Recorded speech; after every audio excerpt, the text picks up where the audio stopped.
What's up, Trojans? I just wanted to get some of my initial draft thoughts out there, as I've done for the last couple drafts now, and see if I get some stuff correct this time. Last year, the Giants were picking much later, all the way back at the 25th pick. They ended up trading up one spot with the Jaguars to get Deonte Banks, who I thought had a great rookie year, looking like a solid corner for the Giants. At the time, before the draft, however, I was more looking at the wide receiver prospects, and I thought Quentin Johnston could be a great Giant. He ended up going much earlier, so that ended up not being a thing.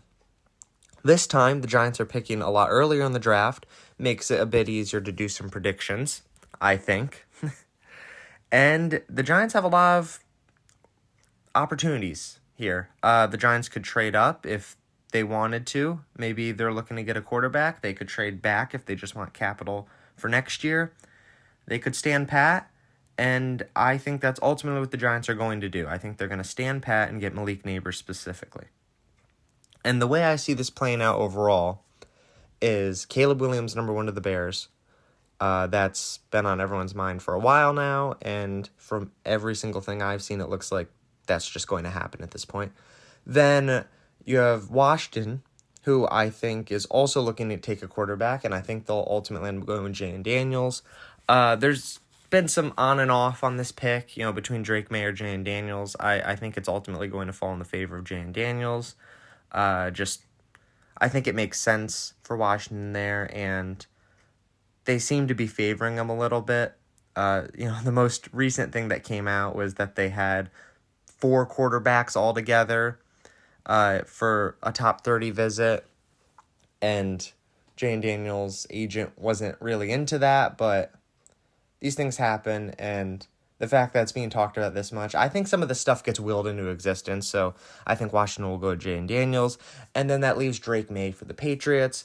He's just a really good quarterback prospect, all the physical traits, and I think the Patriots are looking to basically get their upgraded Mac Jones, and hopefully, in their eyes, their next Tom Brady. So that leaves the very interesting scenario of the 4th pick. The Cardinals would be smart for them to take Marvin Harrison Jr. However, I think there's a couple teams that would really like J.J. McCarthy.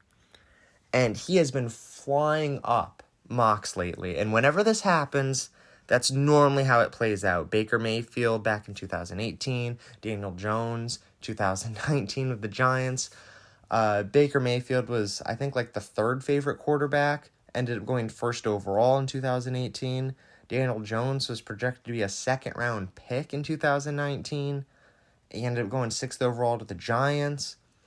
And I'd even argue the draft I was talking about somewhat recently, this is at wide receiver, but Quentin Johnston was being projected a bit later than he went, and then I did start to notice this. He was starting to slowly move up some mocks, and he ended up going even earlier than that. So I think this stuff, the trends, at the very least, do play a factor and do ultimately end up happening.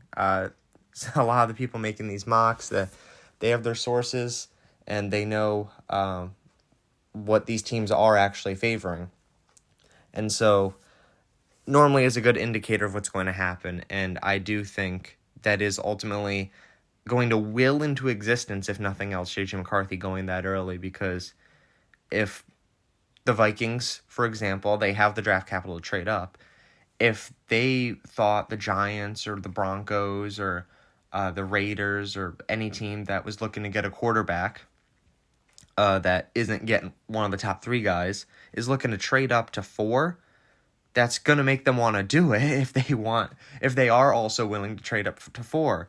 So I think that's going to get willed into existence. The Cardinals are going to require a lot to do that because they're losing their number 1 wide receiver prospect, and that's going to be a far drop for them.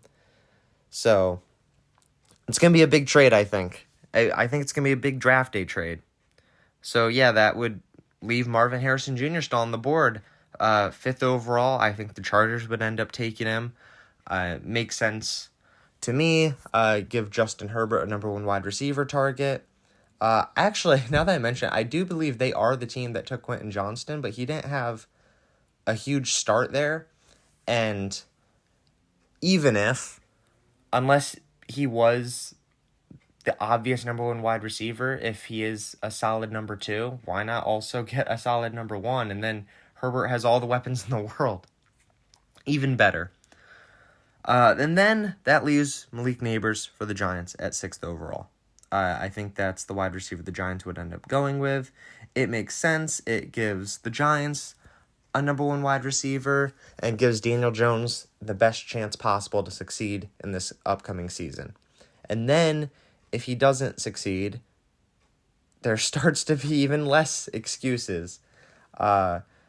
2022, it seemed like things were going well. It resulted in Daniel Jones getting an extension.